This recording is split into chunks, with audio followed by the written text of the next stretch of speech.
See, when people are hot, right, they have the common sense to put on a hat. They have the common sense to go indoors.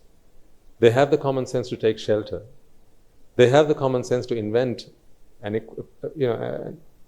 piece of equipment, an appliance that gives them cool wind, a fan, an aircon.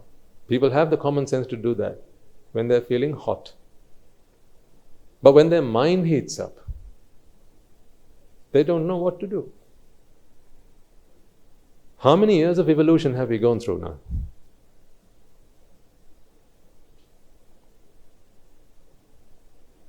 Some people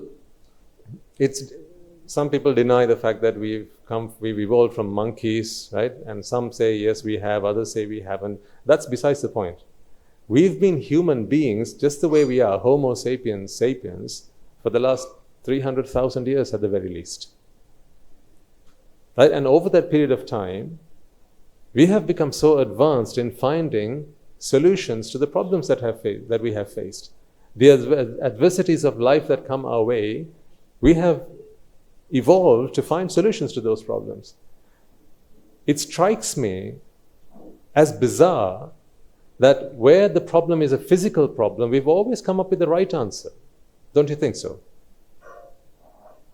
I mean, look at how advanced this building is, for instance. How many stories is this?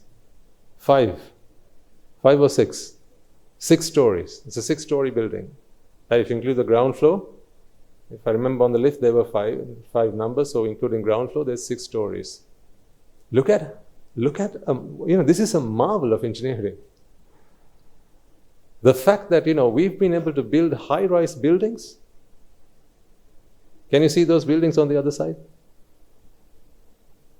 Just outside there, either side of you. If you look out the window, some of those buildings are maybe 30 stories high. People needed space to live. And everything was getting very cluttered. There were more people and less space to live in, so what did people do? They wrecked their minds, right? And they came up with a solution to a problem. And what fantastic solutions they are. In a small amount of space, we have created more space. It's brilliant, I think. We have fans that use one form of energy to convert just air to wind. We have been able to transfer energy from one place to another. And we thought only God could do that. But now we are able to do that. The electricity that we consume here is generated many thousands of kilometers away, at least hundreds of kilometers away. If you're using solar energy, where is that energy created? Many millions of kilometers away. Look at how we have managed to harness the powers of nature to relieve ourselves from suffering. It strikes me, honestly, how we have been so advanced as a species to free ourselves from only one half of the problems that bother us, the physical problem. But when it comes to the mental problem, the psychological pressures that we have, the stresses and the anxieties, we still don't have answers. Scientists don't have answers to these things. When you're angry, take a walk. That is not an answer. What if you take a walk and you bump into someone you really don't like?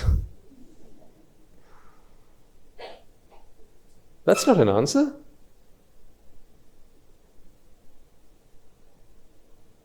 For all the merits that people have, right? They've not come across the teachings of the Buddha. Put the Buddha to a side, a teaching that helps them to free themselves from suffering. And even in an era where we live in, where the Buddha's teaching is so readily available, it's out there. Now it's on the internet, it's on the radio, it's on the podcasts, it's out there, it's in books, it's in these sermons, it's everywhere. But yet, look at how many thousands, if not millions and hundreds of thousands of people are still struggling with the day-to-day pressures of life.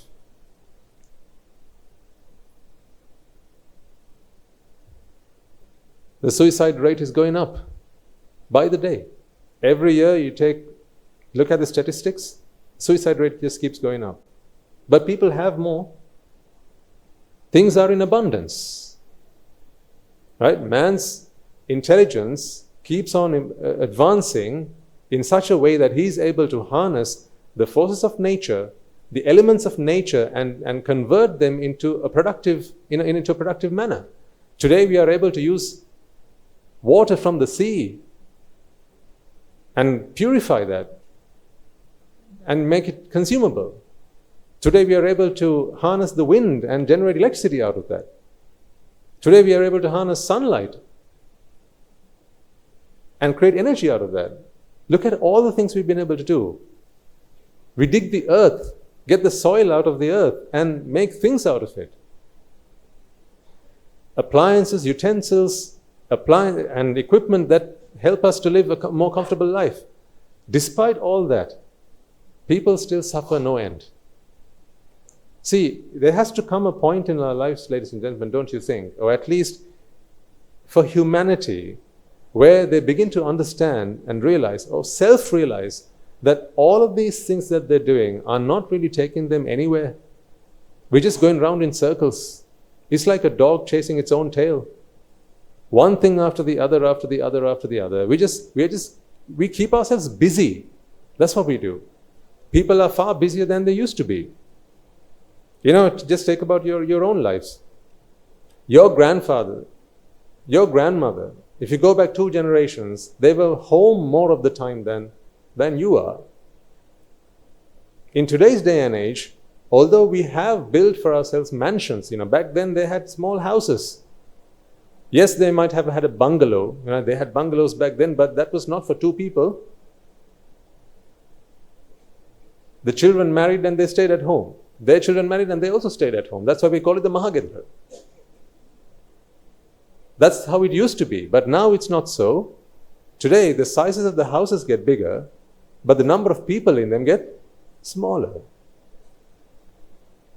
So there's more square footage per person.